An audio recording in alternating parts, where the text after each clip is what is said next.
အားလုံးပဲမင်္ဂလာပါကလင်ကကြစ်လူလင်ကောင်မမင်းနီလာထွန်းရှင်းမြင်းဆောင်စပါဝနိုင်39ခွန်တင်910ရက်ကလင်ကကြစ်လိန်ညာပြီးတော့လူတကာပေါ်ကိုကလင်ကကြစ်လှုပ်ချင်းချောက်တဲ့အကြောင်းအရာလေးကိုတင်ဆက်ပြီးတော့မှာပဲဖြစ်ပါတယ်ရှင်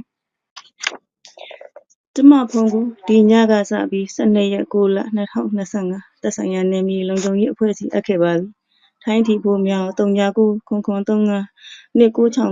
တိုက်ရိုက်လွှဲပေးကြပါလောလောဆယ်ကျမဖုန်းမရှိလို့ပါလုပ်ငန်းအတွက်မနေ့ပြန်မှဖုန်းတစ်လုံးရှာရပါ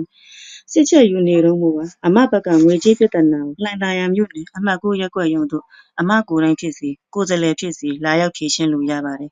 သိပါတယ် PDF တွေကိုကျမကြောက်လို့ပါကျမပိုအောင်ဝင်မှန်းနဲ့ PDF လက်နက်ကင်တို့ကျမအရန်ကြောက်နေပါတယ်ကျမမိသားစုဒုက္ခမပေးပါနဲ့ရှင်တို့လက်နက်ကင်အဖွဲ့အစည်းကိုကျမကြောက်ပါတယ်ကျမကြောက်လို့ပါကျမကိုကယ်ကြပါတနာပါကျမကြောက်ပါတယ်နော်ချိန်ကြောက်နေတော့ကျမကြောက်လို့ဘလို့တာပါကျမသားကိုတော့မတတ်ပါနဲ့နော်ကျမကိုတော့တတ်ပါတနက်နဲ့ဖြစ်